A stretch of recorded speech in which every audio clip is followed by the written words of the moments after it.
soos in die dae van Jesus en Moses, kon ek naby jou kom. Al ek sien die dae van oorlog, verlekker, anders voorbij, maar wegvee die pijn van die Here. Soos die stemme wat in my nie woestijn, maar hy kom, met kracht en majesteit, soos die glans van die son, met die kracht van die wasserij, met die stem van my God, hy roep die dooie sy, met kracht en heerlijkheid, hy kracht is van God.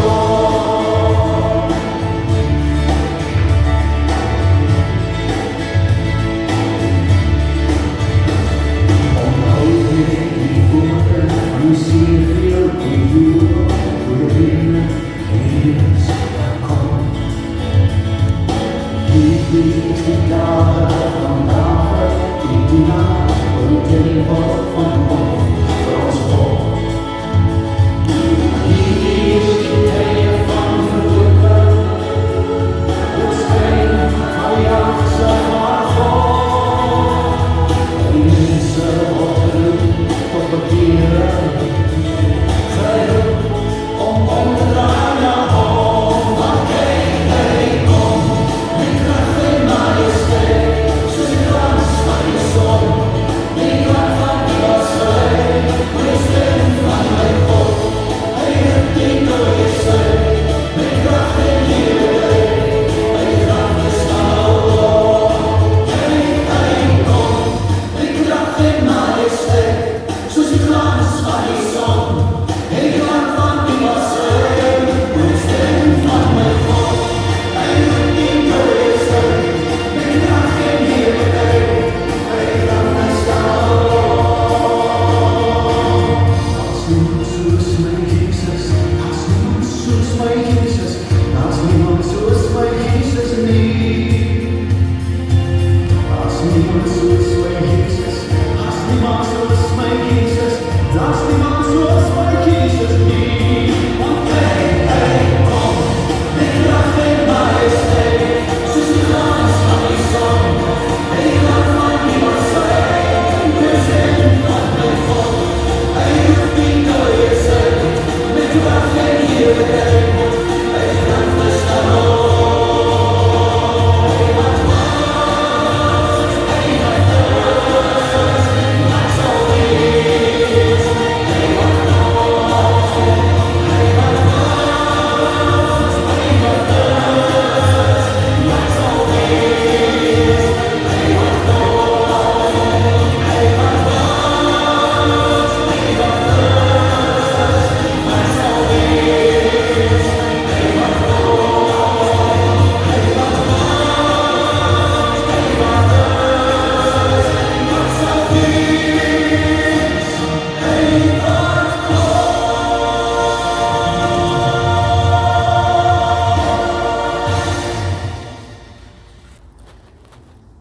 Ek en jy is in die kerk vanmôre, omdat ons hier moet wees.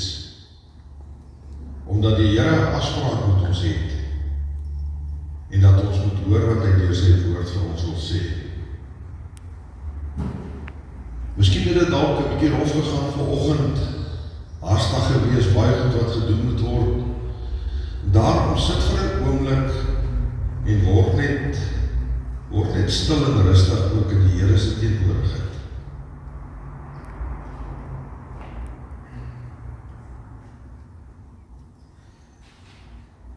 Ek kyk op na die berge, waarvandaan sal daar vir my hulp kom?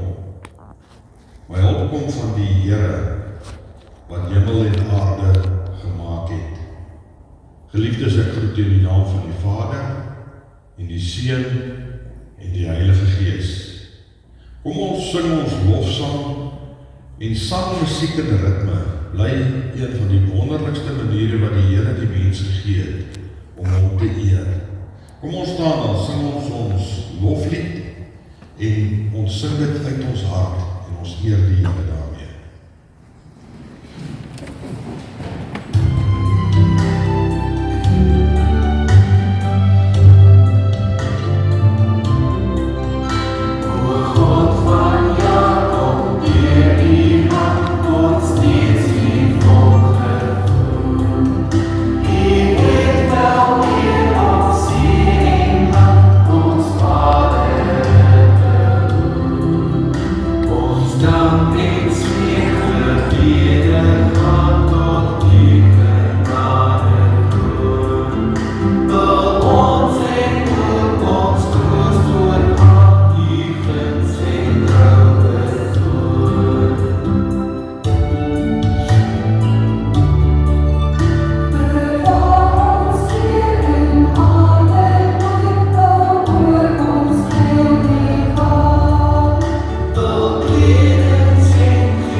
Here, ons gee vir U die eer,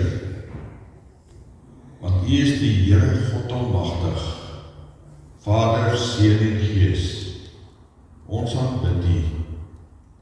Ons is hier in die huis teenwoordig om na U woord te kom luister.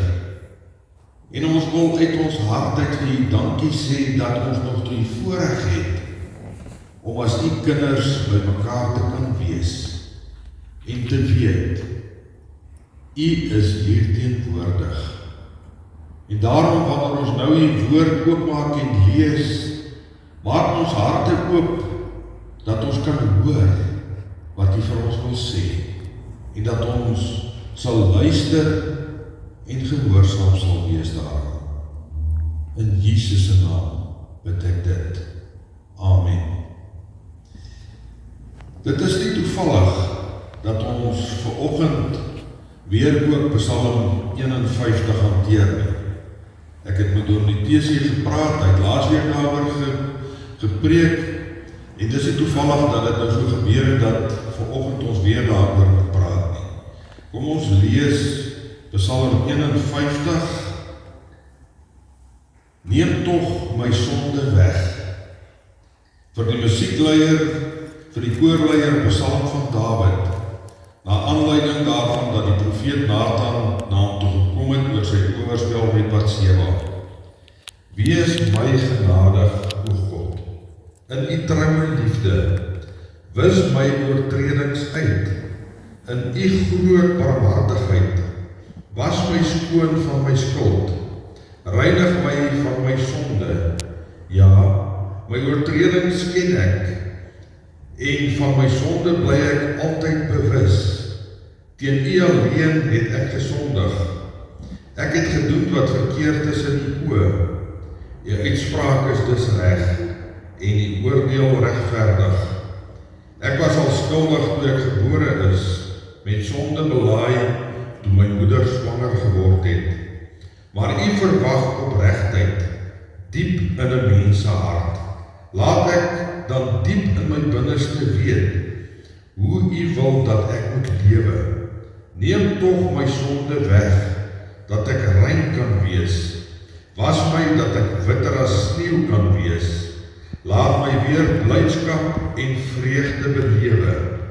U het my verbrysel, laat my weer jubel. Moet tog nie agslaan op my sonde nie. Wis al my skuld uit. Skep vir my 'n rein hart, o God. Vernuwe my gees en maak my standvastig. Moet my tog nie van U af wegdryf en die Heilige Gees van my wegneem nie. Laat my weer die blydskap ervaar van iemand wat deur U verlos is. Laat my U weer met toewyding dien. Dan sal ek oortreders leer wat U van 'n mens verwag, dat die sondaars hulle tot U bekeer. Red my van ondergang, o God, my redder, dat ek kan jubel oor U verlossingsdaad. Here, gee my die woorde om U lof te verkondig. 'n Offer vra U nie, anders sou ek dit bring. 'n Brandoffer wil U nie hê nie. Die offer wat U wil hê, o God, is vir bemoediging. U sal 'n hart vol ootmoed en berou nie gering ag nie, o God. Laat Sion U liefde en die goedheid ondervind. Herbou tog die mure van Jerusalem. Dan sal die offers wat voorgeskryf is weer vir U aanneemlik wees. Offerdiere was heeltemal verbrand word, dan sal hulle weer bulle op die altaar offer. Ons lees tot sover. Dawid se uitroep dat die Here hom moet vergewe. Here, vergewe my. Ek en jy roep dit ook uit vandag. Here, vergewe my. Psalm 51 is 'n goeie psalm. Hy praat 'n taal wat elke mens, elkeen van ons verstaan dit. Ek is 'n sondaar. Hy het gesondig en hy het besef en hy het berou. Dit is egte sondebesef en 'n innige verlange na vergifnis, 'n opregte begeerte na vernuwing. En daarom bid hy om God se hulp om in die toekoms reg te lewe. 'n Egte sondige besef. Wanneer ons vergifnis vra, dan moet ons weet, ons het verkeerd gedoen. Dan moet ons innig jammer wees en vir God vra, vergewe my. Mens moet weet, jy's 'n mens. En daarom kan ons assosieer elkeen van ons vanoggend daarmee. Ons doen verkeerd. Ons doen sonde. Maar die Here het aan die kruis vir ons sonde gesterf. En ons kan daardie sonde bely. En ons kan breek met daardie sonde in ons lewe.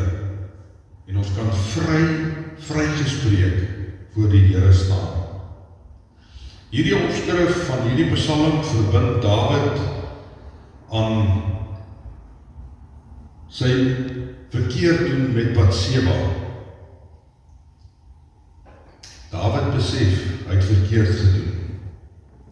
Ons lees daarvan in 2 Samuel, sy 11de en sy 12de hoofstuk.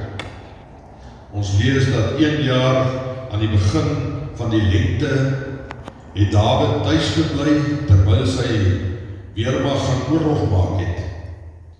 Dawid het 'n middagslaapie gevat en toe hy wakker word, het hy op die paleis se dak gaan rondstap. En terwyl hy daar op die dak rondstap, kan hy ons nou hoog van die dak af sien, en hy sien daar was 'n vrou besig was om te bad. Sy was vir Dawid besonder mooi gewees. En Dawid het opdrag gegee dat hulle hierdie vrou moet gaan haal en na sy slaapkamer toe bring. En daar het hy met haar seks gehad en sy het swanger geword. En omdat sy getroud was, wou Dawid sy owerspel probeer wegsteek. Haar man was op die oorlogsveld gewees.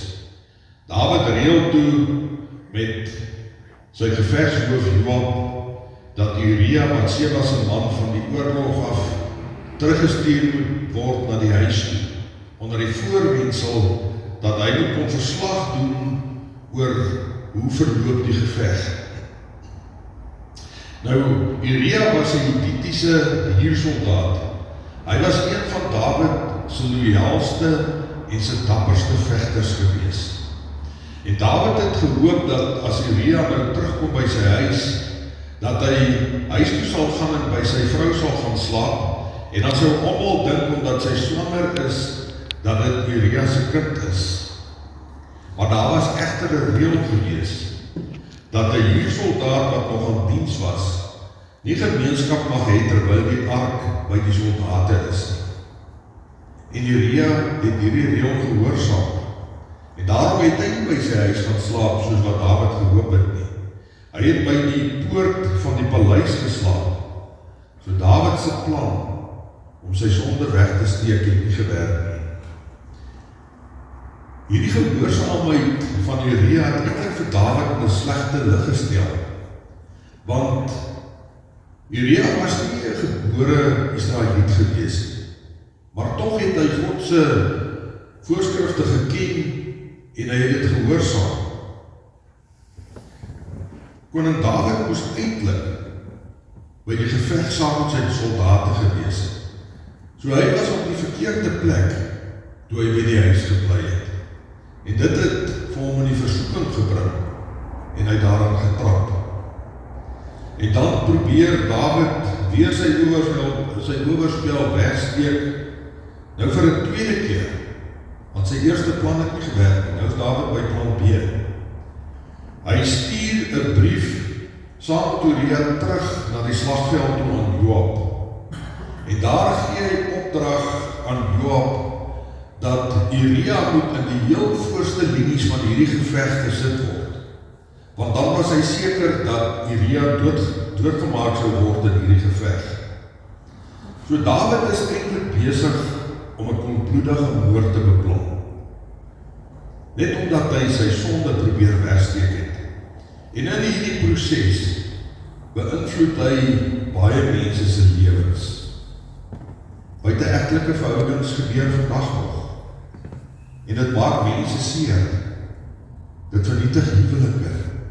Dit maak kinders seer. Dit maak merke en letsels wat vir ewig bly.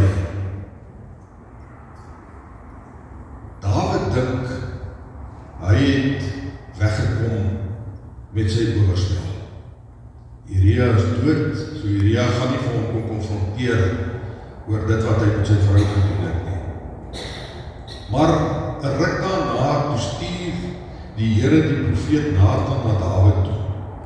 En hy kom konfronteer vir Dawid met die sonde wat hy gedoen het. En ons lees daarvan in 2 Samuel 12 vers 1 tot 23. Geef ons net 'n bietjie agtergrond. Die Here het Nathan na Dawid gestuur. Toe hy by hom kom, het hy vir hom gesê, daar was 2 mans in 'n sekere dorp.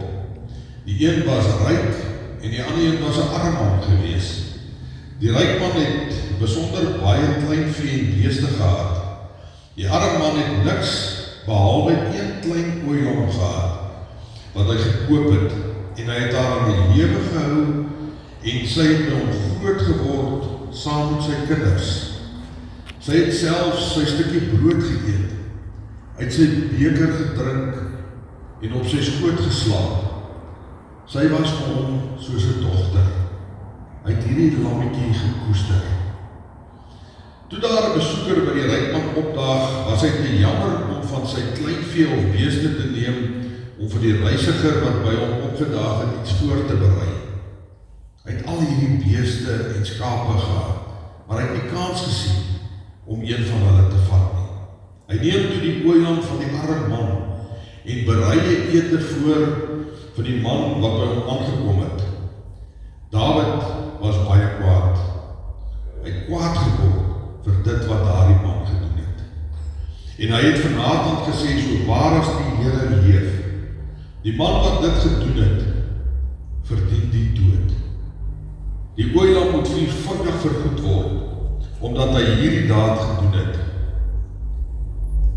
En omdat hy nie hierdie arme man jammer gekry het nie. Hy vat die enigste wat hierdie arme man het. Toe sê Nathan vir Dawid, jy is die man. So sê die Here van die God van Israel, ek is die een wat jou as koning gesalf het oor Israel, en ek is die een wat jou gered het uit die hand van Saul. Ons onthou hoe Saul al van sy vermoë gedoen het om vir Dawid dood te maak, maar God het hom gered. Ek het vir jou die huis van jou Heer gegee en die vroue van jou Heer in jou arms. Ek het vir jou die huis van Israel en Juda gegee. As dit te min was, sou ek vir jou soveel meer kon byvoeg. Waarom het jy die woord van die Here geminag, deur kwaad te doen in my oë?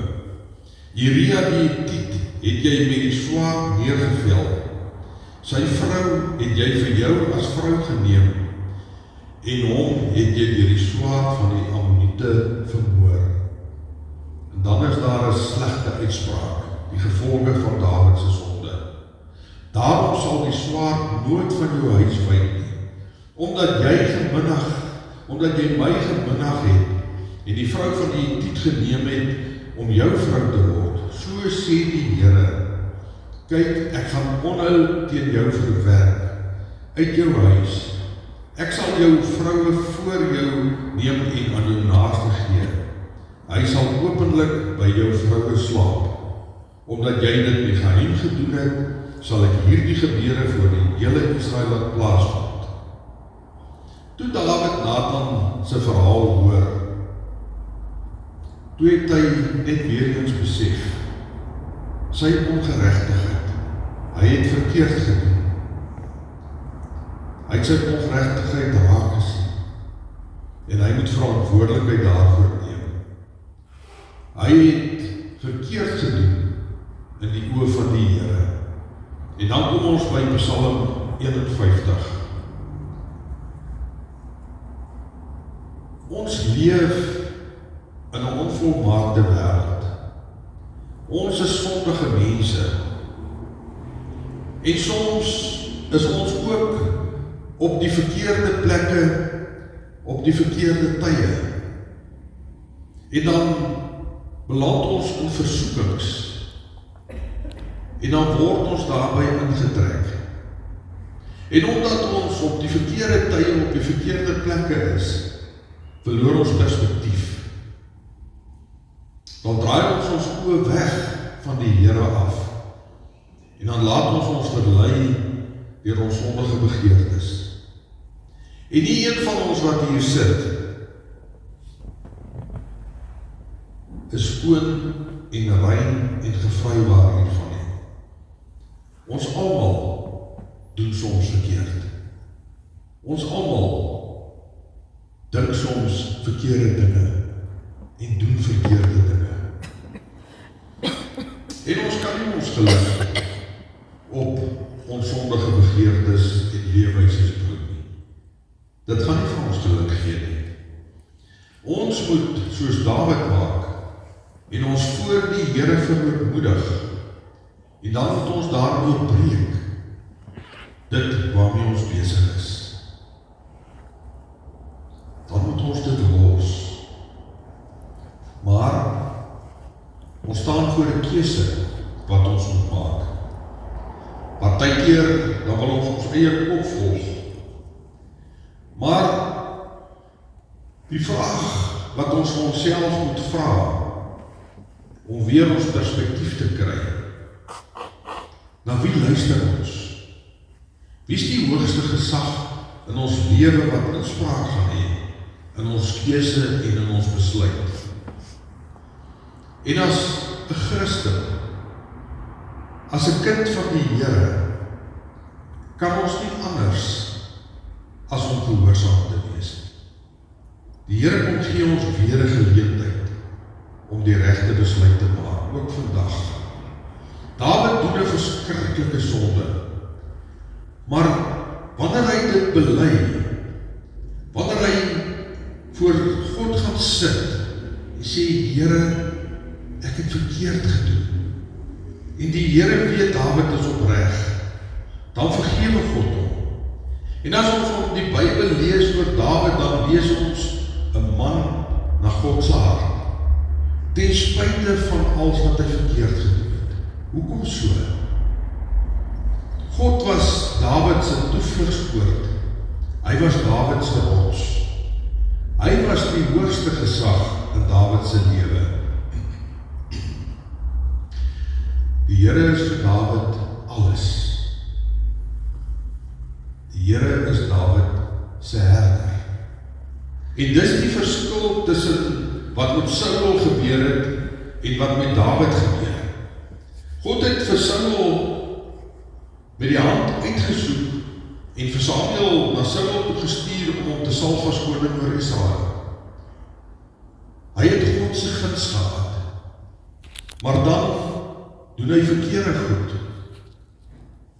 En anders as Dawid, wil hy nie sy sonde bely nie. Wil hy nie om verootmoedig voor die Here nie. Hy volg sy eie kop. En die gevolg daarvan was dat God weggedraai het van Saul af. Met Dawid is dit anders. Dawid gaan na die Here toe en hy verootmoedig hom en hy vra vergifnis. En dan sê God, 'n man na my hart, ten spyte van. En so ek en jy ook. Sê die Here vir my en vir jou, 'n man en 'n vrou na my hart, omdat ons opreg is, al maak ons foute.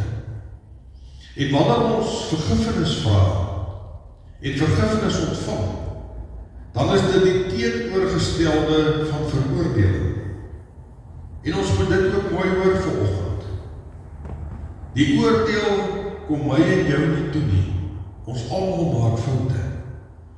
En ons kan en mag nie ons medegelowiges veroordeel vir die foute wat hulle maak nie. Hoekom? Ons bly self in glashuise.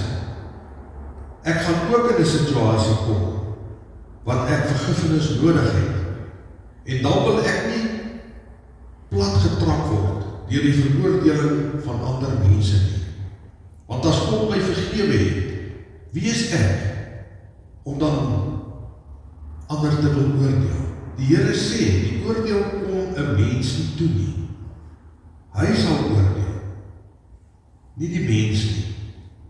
Koning Dawid, hy is koning, en sy optrede raak die hele volk, want die volk kyk op na hom. Hy moet die voorbeeld stel. Hy het 'n morele verpligting om hierdie nasie in God se wil te lei.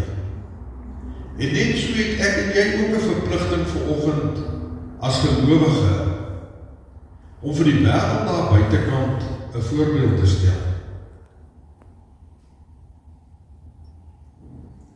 En ons moet dit nie ligtelik opneem nie. En ek weet, ek is die eerste een wat skeef trap. En ek dink maar baie keer aan as ek bol speel en ek speel 'n swak hou, God se teenwoordigheid. En ek kan so maklik 'n streep trek deur my getuienis vir die Here wanneer ek verkeerd doen. Daarom moet ek versigtig wees oor hoe ek leef en hoe ek optree, want die wêreld kyk na my en jou. Kyk hoe maak ons as 'n gelowige. So moet ek en jy ook in ons gesin. Ons moet so optree dat ons gesin ook lei in die pad van die Here. Ons moet die voorbeeld stel. Ons moet in ons gesin die Bybel vat en lees. En jy moet bid vir jou vrou en jou kinders. En 'n vrou, jy moet bid vir jou man en jou kinders. Dis hoe ons naby aan God en in afhanklikheid van hom leef. Almal sal voor die regterstoel van God verskyn. Ons land se leiers ook. Hulle sal ook verantwoording moet doen oor hulle optrede.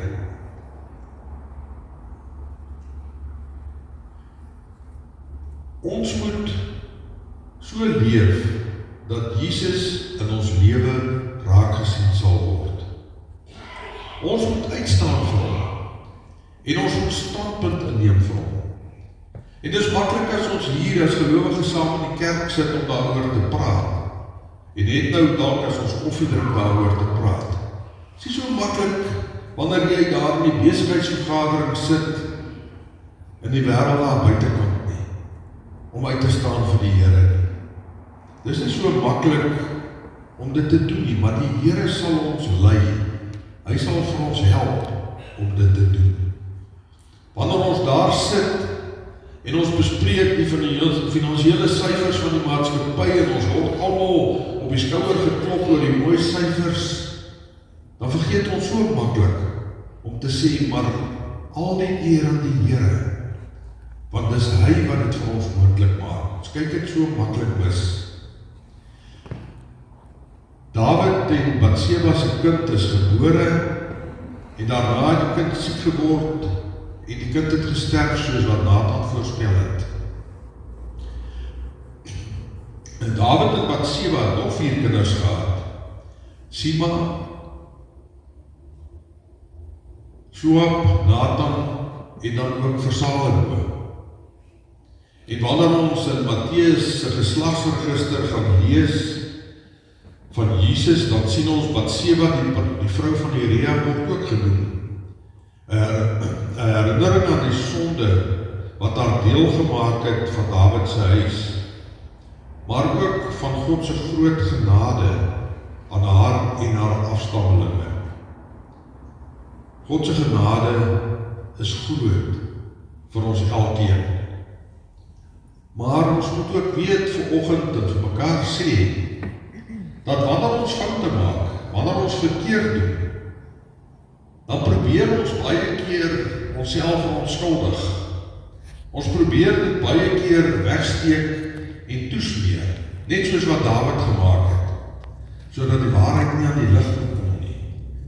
En in die proses maak ons mense seer, mense se lewens. Die wêreld wil soms leef asof alles geoorloof is in liefde, in besigheid en in oorlog. En wanneer dit die standaarde word, dan word sonde gedoen, dan word chaos veroorsaak. As dit die maatstaf is waarvan ons gelewe word, en nie meer as God die hoogste gesag in ons lewe nie. En ons kan so maklik ons uitspreek teen die korrupsie, maar wanneer 'n verkeersbeampte my aftrek, en ek sien, nou gaan ek toegesluit word,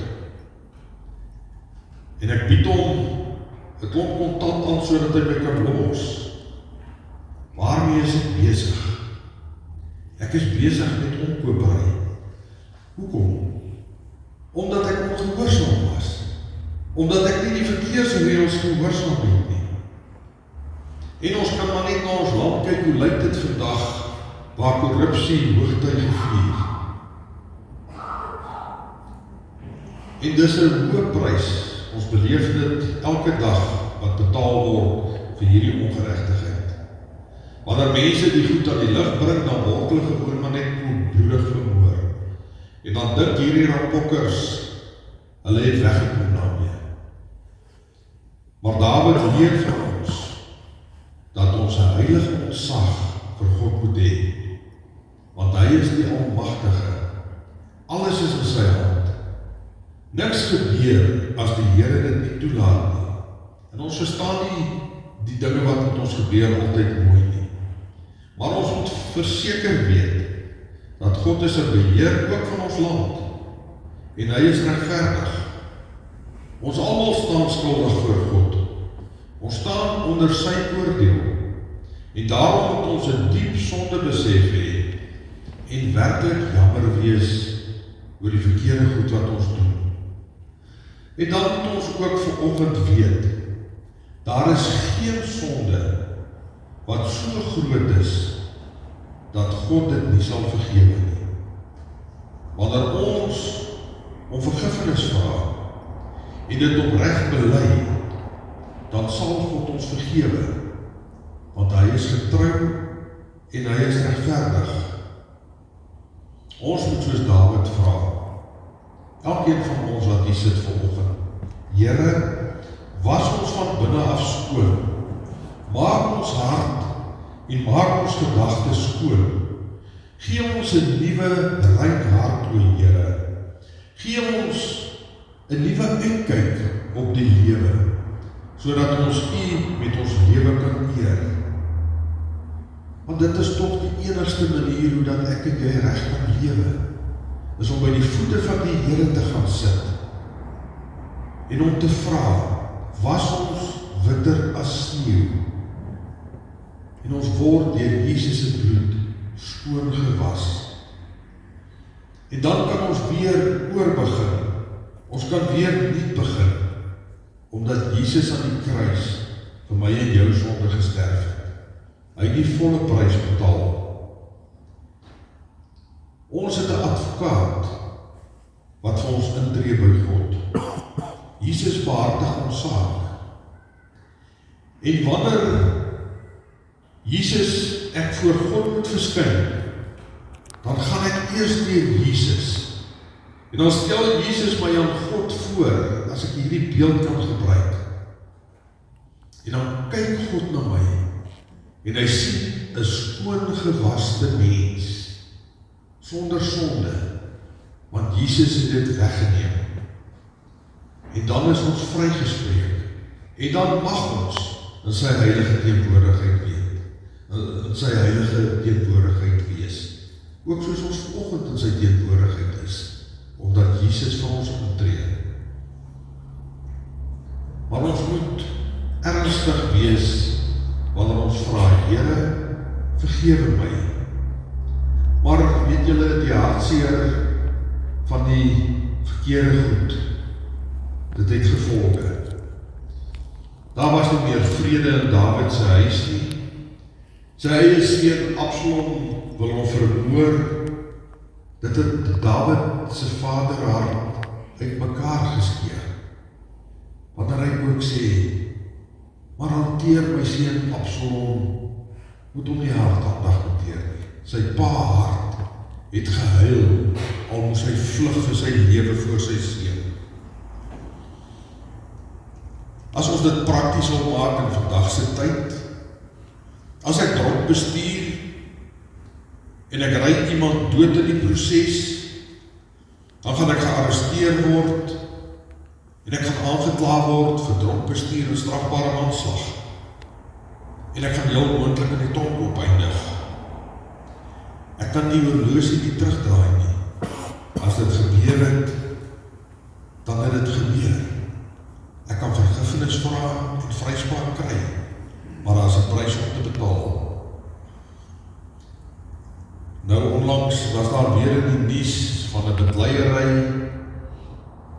Die een het die ander een geslaan en hy het met sy kop teen die randsteen geval en hy is dood. En daai persoon word van moord aangekla.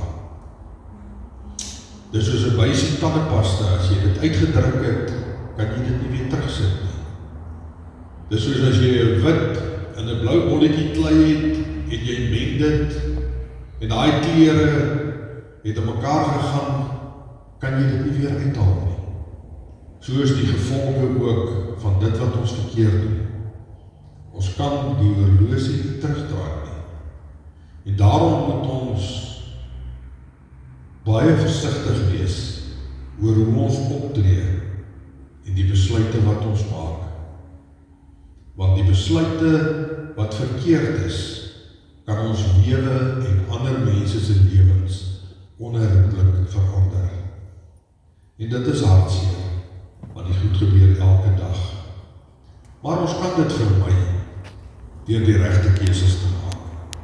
En die regte keuses moet ons maak deur eties en korrek voor God te lewe.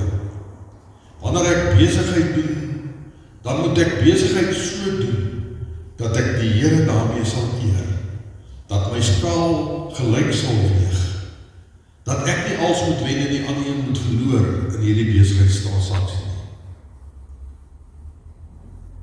Wanneer ek met mense te doen het, moet ek hulle ook so hanteer, dat hulle waardig voel, dat hulle Jesus se liefde kan beleef. En ek, nou die dag toe, sit my dogter 'n video op ons groep. Haar seentjie is so amper 3 jaar oud. En op hierdie video sien ek hierdie seentjie, my kleinkind hardloop, hulle is daar by 'n volstasie langs 'n hoofpad, en daar's 'n klomp EFF-lede, wat seker iewers op pad na 'n ding toe was, wat daar sit en eet. En hierdie klein seentjie hardloop na hierdie EFF-lede toe, want hy sê, joviale ouetjie, hy's 'n liefdevolle kind. En hulle tel hom op, en hulle gee hom 'n stukkie hoender. En ek sê vir Julie, ek sou in my lewe dit nooit toegelaat het nie. En agterna praat ek met my dogter daaroor, en ek kan nou nie goed Engels praat, so ek gaan dit in Afrikaans sê. Hulle vra vir haar, is hy ook lief vir die EFF? En sy sê, nee, hy is nie lief vir die EFF nie, hy is lief vir mense. En toe dink ek, weet jy, miskien moes juist hierdie ding gebeur, sodat daar van daai mense daar gesit het, wat iets van Jesus se liefde kon raak sien. Iets van Jesus se liefde, ook vir hulle. Dit is so belangrik, dat ek en jy 'n lewende verhouding met die Here sal hê, net soos wat Dawid gehad het. Ons moet stil word, ons moet sy woord lees, ons moet in sy teenwoordigheid kom. Ons moet hom aanbid met 'n opregte hart. En miskien het die Here vanoggend met jou gepraat. Miskien het die Here vanoggend op jou hart gelê om te vergewe en vry te spreek. En wanneer jy vanoggend moet vergewe en vryspreek, dan beteken dit, net soos wat Jesus gesê het, ek verwyder jou sonde so ver soos die ooste van die weste, ek dink nie meer daaraan nie. As iemand iets teen jou verkeerd gedoen het, en jy vergewe hom en jy het hom vrygespreek, vergeet daarvan. Moenie weer daaraan dink nie. Net soos wat Jesus met my en met jou doen. En miskien moet jy self vanoggend vra, Here, ek staan skuldig. Ek is regtig jammer oor dit wat ek verkeerd gedoen het. Vergewe my. Ons gaan nou na 'n lied luister, Here, vergewe my. En gebruik hierdie stil word saam met die lied, om opreg voor die Here te bely. En dan wanneer die Here jou vergewe, en vir my vergewe, dan is ons vrygespreek. Dan los ons waarmee ons besig is, en ons gaan leef soos wat hy van ons vra. Kom ons luister by hierdie lied. Vanoggend.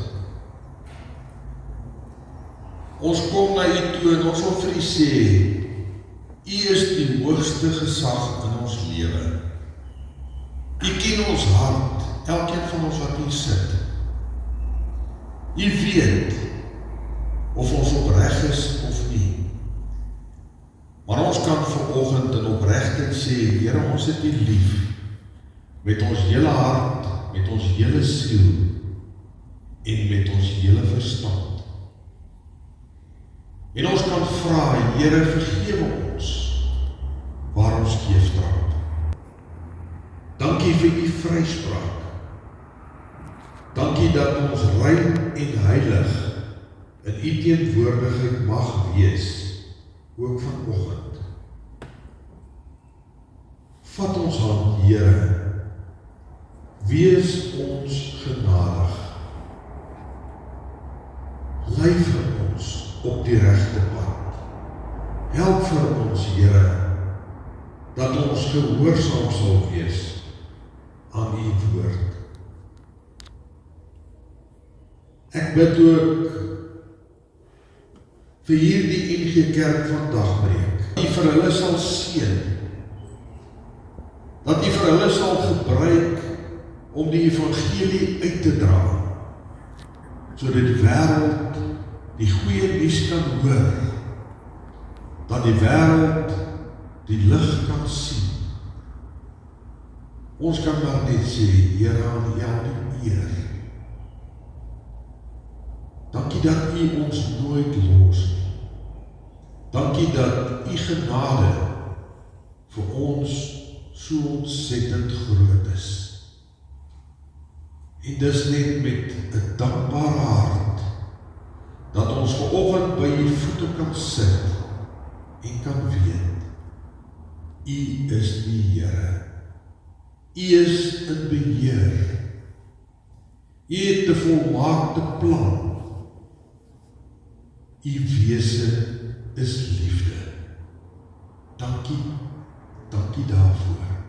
In Jesus Christus se naam, ons Here. Amen.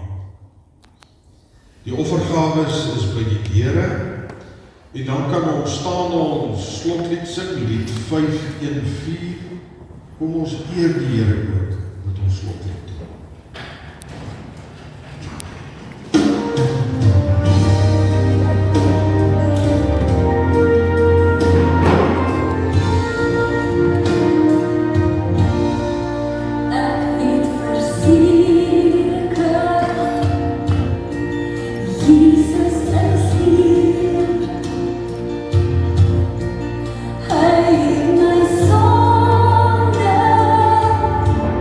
I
Die Here sal julle seën en julle beskerm. Die Here sal tot julle redding verskyn en julle genadig wees. Die Here sal julle gebede verhoor en aan julle vrede gee. Amen.